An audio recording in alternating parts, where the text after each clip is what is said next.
Hooper and my colleague, Kara Cohn. We live in the San Juan Islands and are having so much fun with these Zoom recordings that we're doing about all different kinds of essential skills. One of the essential skills that we've talked about a lot and that we've talked with our clients about is decision making. Yes. So you might all be saying, well, that's simple. Kara, what do you think about decision making? I think decision making can often be something that we do on the fly, especially when they're small decisions. But I think that there's got to be a system for making bigger decisions so that we know we are really making a choice that's not going to come and bite us later. You know, I have to laugh when you say that because my husband goes to Amazon a lot or other sites, not only there, but he sees these, because he does all of our cooking, he sees all these fun little things for the kitchen. So at least 2 or 3 times a week, there will be a little package either stuffed into our mailbox or laying by the front door. And it's some little gadget that he's seen at night, not expensive, maybe $5 to $10, that he's thought, well, that looks really cool. I could use that in the kitchen. So I would say that 50% or half of all those little spontaneous things he orders, he'll look at it and go, wow, this wasn't a good idea. This is so cheesy. I could have made this myself. Oh, wow. I think we're all guilty of that, don't you think, Sharon? Absolutely. So decision making really just refers to making choices. Do we make this choice or do we make this choice? And there are a lot of reasons why we make choices. Researchers have done a study that said that all people tend to make choices based on unconscious emotional decisions. Just like Richard with his kitchen stuff. Wow, I love to cook. This looks like such a cool gadget. I'm going to make a choice to buy that. Not a real conscious decision. It's just, I love to cook and this could be fun. So have you done that lately, Kara? Oh, Sharon, especially right now during COVID, we're spending a lot more time in our homes. We're spending a lot more time with our devices, unfortunately. And I think what you were describing earlier about these evening, it's the end of the day, we're a little bit more relaxed, and we might unconsciously start shopping or looking at things, and suddenly we go down some rabbit hole, and the next thing we know, something's been delivered to us and we don't need it. So that's definitely happened to me too. I did, though, just make a good choice, which I had to think through, and that is I ordered a telephone headset. A wireless one, because we're on Zoom so much of the time now that my neck has started to hurt. I either trying to hold this up or keep my computer audio going, so I can't wait to get that. I think that'll be helpful. Woo! And we're going to have an example of a conscious way to make a decision that we are going to share with you. Right now, though, we would like to play a 4-minute video that talks about making choices, and we'll be right back with you. Except that I forgot, Kara, one thing as we're learning, I forgot to share the screen. So there we go. Sharing the screen. Beautiful. And here we are.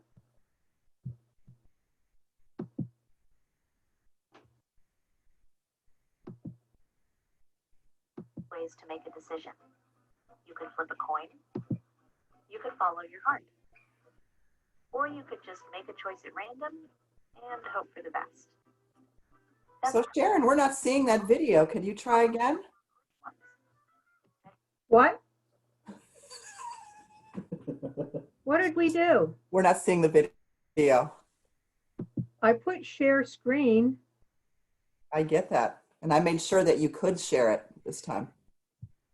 Multiple And then participants. Okay. So we're going to have to stop the recording. Shoot.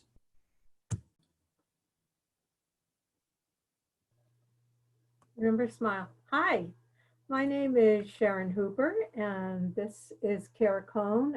We are colleagues who work up in the San Juan Islands. We have been making some short videos on different kinds of essential skills, skills that we need to function happily and well in life. And this episode today is about decision making, everybody's favorite. What do you think about decision making, Kara? Well, Sharon, I'm so glad that this is our topic because this is a challenge for all of us. Sometimes we make snap decisions without really thinking them through, and other times we just can't figure out what the consequences might be of the choices that we make. So if there's a way that we can streamline this and have a better understanding about what we're doing, I say that is a tool to put in our toolbox. That's for sure. And decision making, Kara, is really about just making this choice or that choice.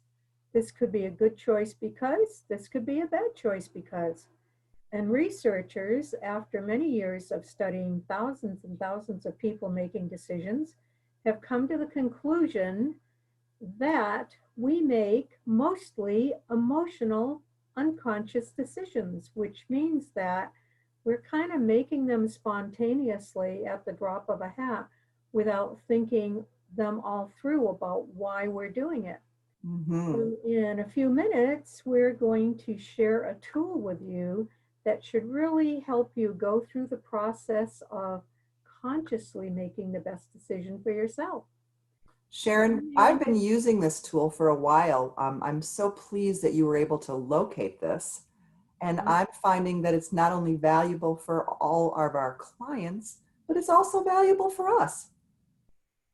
That's for sure. And I think I'm going to give it to my husband to use because he loves to cook. He does all our cooking, and I am happy to let him do it. But he stays up later at night than I do. I'm in bed reading a book and falling asleep. And for 2 more hours, he's kind of looking through this and that and reading books. And so every 2 or 3 days, a little mysterious package will show up at our front doorstep that UPS has delivered. And it's some kind of a kitchen gadget. He's probably sitting there at night thinking, wow, this is such a cool thing. I ought to try this for the kitchen. So the good and the bad news is, the good news is that they're all under $7 or $8. Nothing's really expensive. But the bad news is, because he's done them very spontaneously, 50% of them aren't worth using. Oh boy. So we end up giving them away. So that's the difference between conscious decision making, which it is not, and emotional decision making based on his love of cooking. Do you have an example? Oops. Yes, apparently I do. Oh. So I find that in the evenings also, when we're a little bit more, relaxed, it's the end of the day, I might find myself looking at my device and one thing leads to another and I'm reading about something and the next thing I know, I'm looking at a recommendation for an item. And sure enough, especially in those moments when I might even be too tired to think it through, I might impulsively buy something. Guilty as charged. And it would be lovely if I could, really think that through a little bit differently and had a tool that might really allow me to make a better choice. And I think you related to me that it wasn't a really cheap item, and now No. you have to send it back, but you don't know how to send it back, and it's going to cost money to do so. And it all came as a spontaneous decision. Yes. And unfortunately, I even discussed the impulse buy with my husband, and he was also in agreement.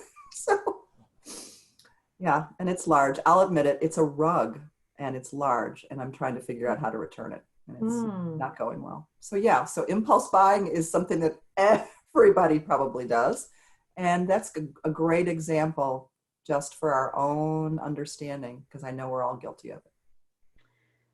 I'd like to share a video with you that talks about decision making. It's 4 minutes, and then we're going to talk about a specific tool that we can use to make the best decisions for ourselves. And I think you mentioned earlier, Kara, that you use it for not only for use with our clients, but using it for other purposes. Yes, yes. So now that I have access to it, it's a tool that I could be using for myself personally and for friends and family members that I love and care about. The first thing is that we have to remember to use it. That's That's number one. just like every tool that we ever have ever come across, right? We have to remember that we have it and we have to apply it where it's needed. Maybe we should keep a picture of it right on our taped on our computer so it will remind us when we want to click. Just a minute, let me take a few minutes out and go through this decision-making wheel and see if it's really a good idea. I love that idea, Sharon. Okay, we'll talk about that. So right now, Kara's going to put on a video for you and we're going to watch about decision-making skills.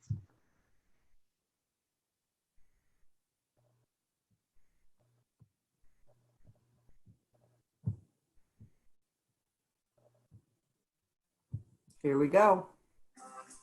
There are lots of ways to make a decision. You could flip a coin. You could follow your heart. Or you could just make a choice at random and hope for the best. That's probably okay for small decisions, but what about more important ones? It's better to think carefully about your options and consider the many paths you could take. With the right tools, you can learn to do this objectively, so you can make decisions that you feel good about. Here are some strategies that can help. The first step to making any decision is simple. Identify the problem. As an example, say you're trying to choose between two different apartments. One is cheaper, but farther away from work. The other is closer and nicer, but much more expensive. Which one would you choose? Depending on what you value, you probably have some idea. This initial response, the one tied to your instincts and emotions, is perfectly valid. However, you should also try to look at your options rationally. Start by comparing them. There are several ways to do this. For example, you could list all the factors that you're considering, things like price, location, and other amenities. Then choose the one thing that's most important to you. With that in mind, which option comes out on top? You could go one step further and create a point system. Take that same list and turn it into a scorecard for each option. In this example, that means apartment 1 would score high on affordable rent, let's say a 10, but much lower on location. Apartment 2 would score about the opposite. Keep going down the list until you've scored every item, being as objective as you can. Then add up the totals, and maybe you have a winner. Looking at it another way, you could evaluate one option at a time with a list of pros and cons. It sounds simple, but sometimes it helps to write these things down. This time, it's okay to be subjective. Certain factors can and should carry more weight than others. It's how you feel about them that counts, so be honest about what these things mean to you. Imagining possible outcomes might give you some perspective on the decision. Say you're thinking about adopting a dog. What do you think the consequences might be in a month? In a year? How about several years from now? Making decisions can be a roller coaster ride, especially when there are long-term consequences to think about. We can't see into the future, but we can try to be prepared. At this point, it's normal to feel overwhelmed, even stuck. With so much to consider, how do you know you're making the right choice? There are 2 more techniques that can help you fire up your brain and trick it into thinking differently. Try this one, the 2-minute diversion. Distract yourself with a 2-minute activity that you find moderately difficult. Maybe you like playing mobile games or solving math problems for fun. Whatever works for you. Believe it or not, you'll continue to process the decision unconsciously, according to brain imaging research by Carnegie Mellon University. This brief window of time helps you internalize important details, so you can make better, more insightful decisions. Sometimes it helps to step outside yourself and pretend you're helping someone else. Studies show we're able to think more objectively in third person. That's why it's easier to give advice than it is to receive it. If a friend or family member was struggling with the same decision, what questions would you ask them? What compromises would you suggest? Really think about it. Adopting a different point of view might help you see the situation in a whole new way. Making decisions isn't like taking a test. There are no right or wrong answers per se. It just depends on the situation.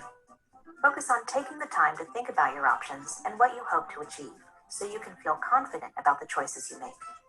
It's not as easy as flipping a coin, but it's worth the extra effort.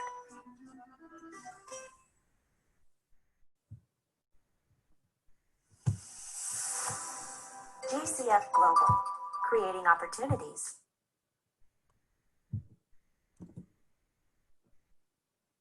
That was a great video, Kara. It brought up all sorts of ideas about making decisions. And, you know, I remember way back when I used to make decisions with friends when we were going to do something or go someplace, we just flip a coin. Or we Right. some toothpicks or something like that. And the shortest one was the decision, and the longest one was, I guess we're not going to do that. So Huh. there's all sorts of very, oh,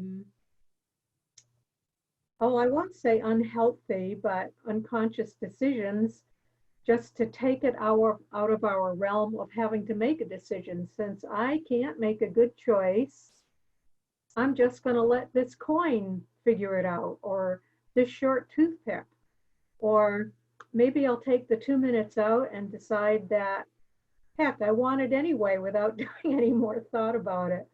So So, do you have a good way to make decisions? so before I share what this new tool is, I also just want to point out that the big takeaway here is that we are worth the time it takes to think through making a decision. We are worth the time to not just unconsciously decide something, especially if it's a big deal. And so when we put in the time, no matter what the tool is, creating a pros and cons list, tallying up a number system, we're taking the time because it's about our life and the choices and consequences that could come along because of what we're doing. And when we don't take the time, we can find out soon enough that those consequences were a lot bigger than we ever even imagined because we didn't think them through. So besides the great definitions and some ideas that we learned from that video, I would like to share this new tool called the decision-making wheel. And I'm going to put it up on the screen right now.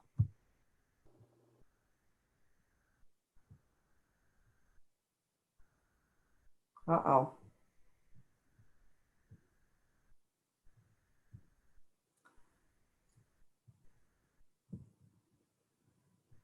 While Kara's looking for the decision-making wheel, um, you know, I really like what she just said about the video. One example out of that, which could have been catastrophic, is what if we had gone through the exercise and we chose the apartment that cost more because it had more amenities like a pool and a spa and an exercise room. But we were counting on a certain amount of money to be able to rent that apartment. And all of a sudden, 7 months down the road, our job got cut or our hours got cut. And all of a sudden, we don't have that same amount of money to be able to buy or rent the more expensive apartment.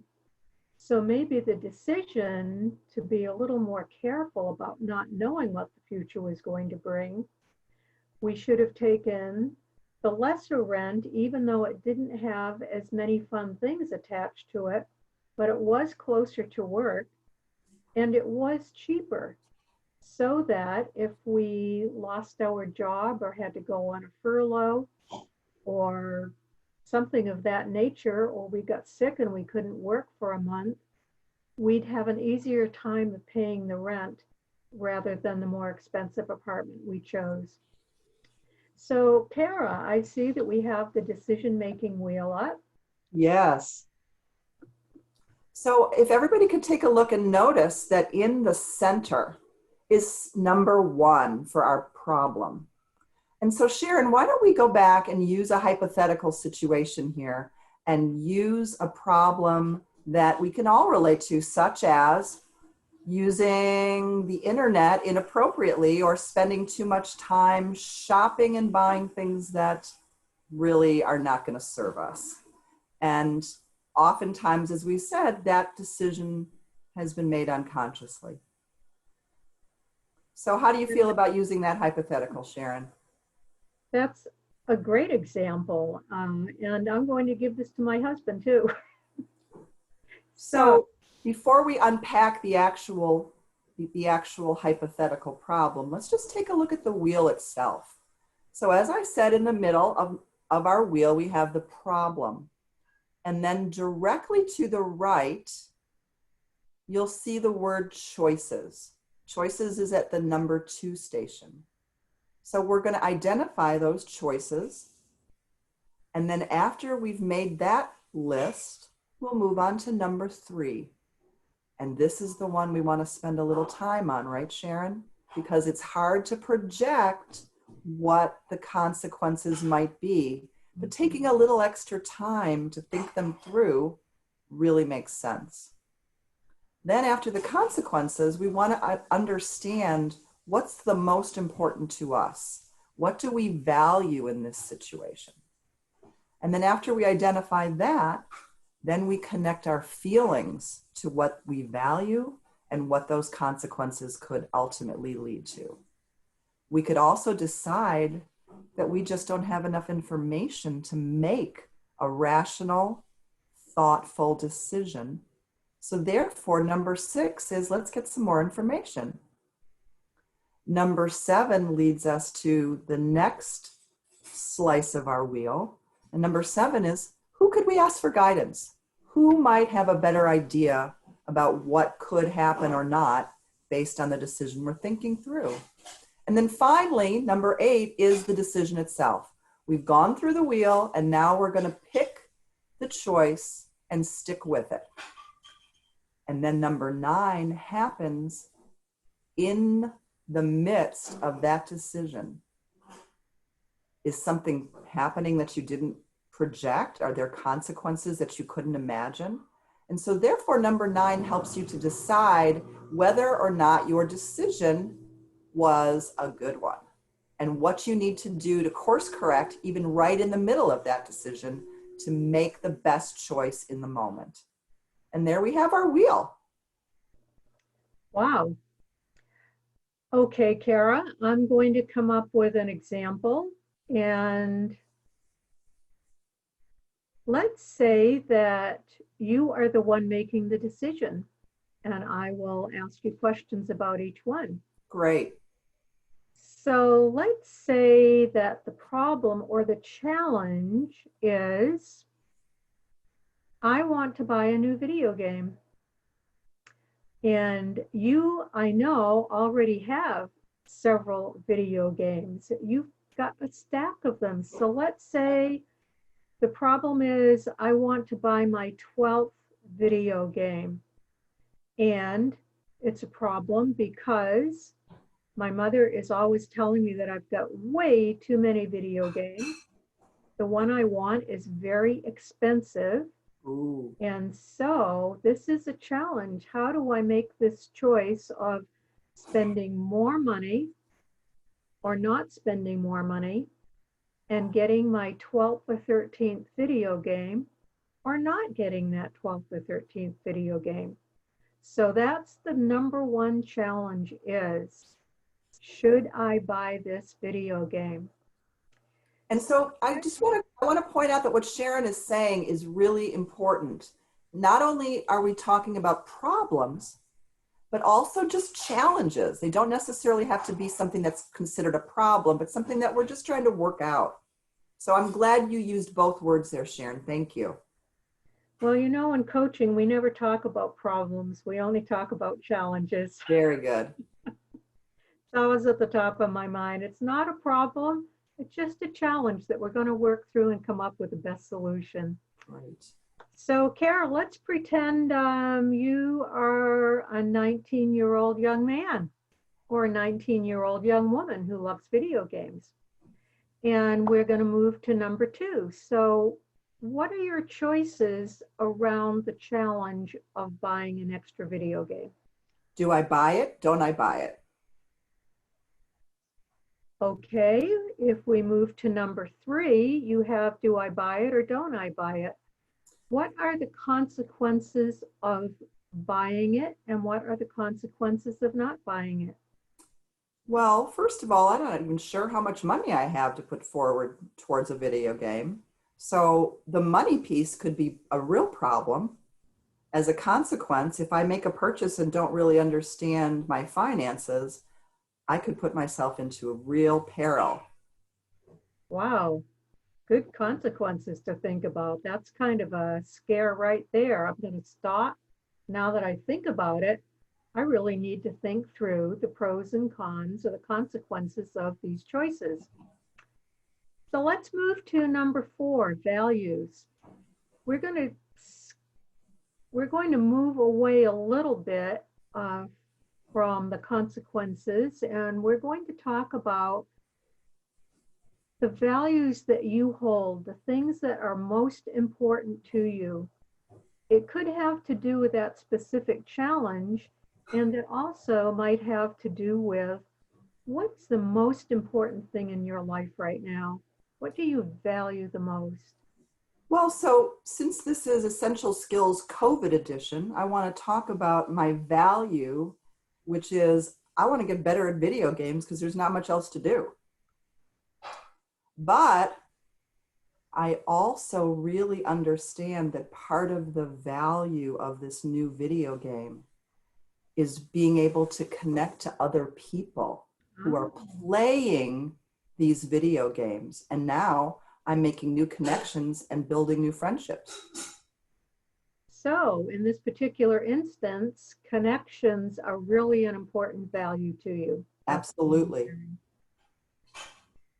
When we move to number 5, keeping in mind that the challenge is whether or not to buy this 13th expensive video game, what are your feelings about that, Karen? Oh, I want it. I want it bad. I want it real bad. My feelings are bubbling over with excitement, just the thought of it. I'm going to get better. I'm going to get faster. I'm going to beat the levels. And again, though, I'm noticing when I'm touching my feelings that again, it's really about the connection part. So if I were working with you in person and we had plenty of time, I might go a little bit deeper and dive into the whole conversation about connections and why connections are coming up for you and why are they so important. But I think we're going to skip by that right now because we don't have a lot of time and we want to get through this whole wheel. So I just want to point out one quick thing about the more information before we move along, Sharon, if that's okay. That I might need to discover that my thinking about how I might be able to connect might be bigger than it really is. Maybe I need to get some more information about the actual game itself and what other people have experienced around connecting with other players. So I think more information would be needed. And so before we go on to who can help, I think that also should be considered. Wow, that is great awareness, Kara, that now we started with a simple challenge of buying the game. And since we've talked about values and feelings, you're really getting a sense of something much deeper than just the video game itself. So great awareness there. Thank you. Well, and number 7, who could help us with this decision? Well, if I know that I have an employment consultant from WVS who I can bounce this off of, that would be certainly something I would be considering.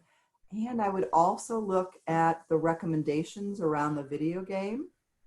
who already owns it and what do they have to say about it. And maybe I need to consult with a family member actually about spending this money and making sure that I've thought through every single consequence. Ah, and something else that I thought of that you might think about, maybe the original game that you were thinking about has now led you in a circle to thinking about a different game that you'd like to buy. Maybe there's a video game out there that is more about connections itself, not just playing a game like so many of us do, but having a specific thought in mind that's really an important value. Is there a video game out there that encompasses, that holds that value, that awareness of connections for you? So immediately what I'm discovering now is that there might even be a better game for me. Yes. It might not even be as expensive. Very cool. Yes. You And are, also what I've discovered is that maybe my insistence about buying this video game is really more about connections with others than it is about spending the money on the game. how interesting. I Mhm. love diving deeper into this, Kara. This is so much fun. And it's so worth the time. And as you can see, we've probably spent, we're almost done, and it's been 6 or 7 minutes. That's all. So less than 10 minutes, you can do this decision-making wheel.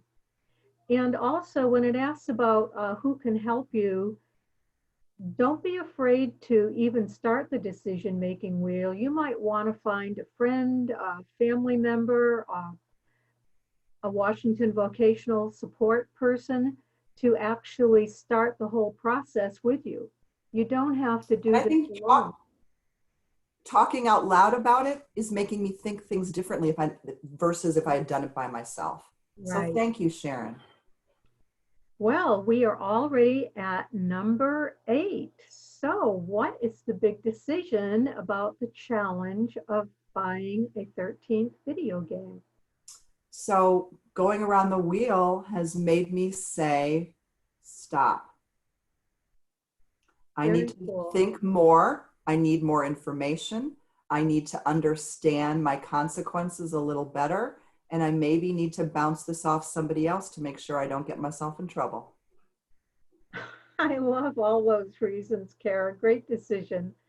So we're going to move to number 9, which is the last one. And now just think for a minute about the decision that you just said you were going to make.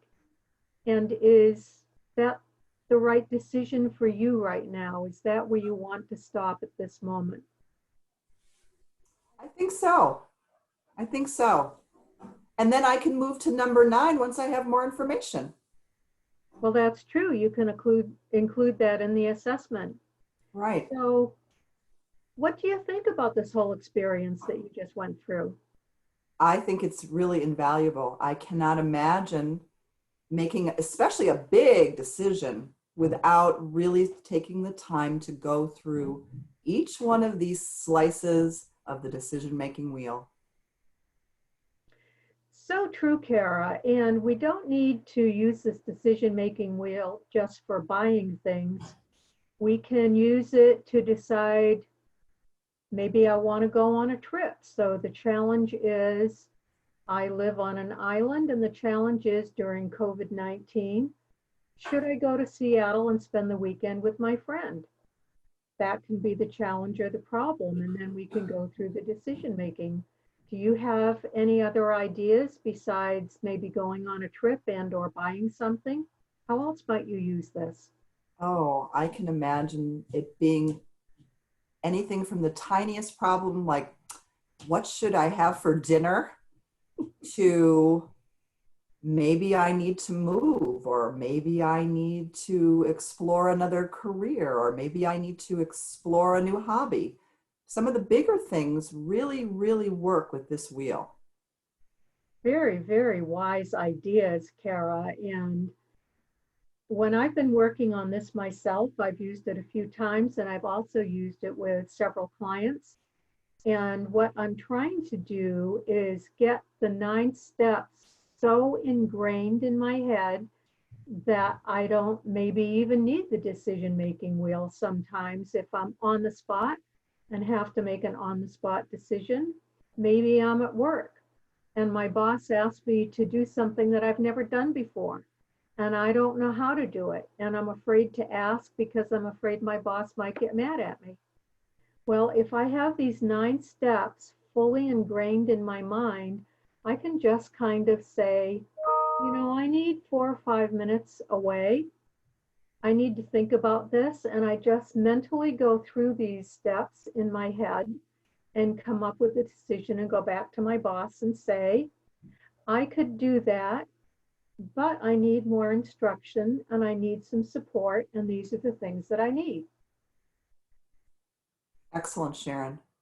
I think that there's so many applications for this.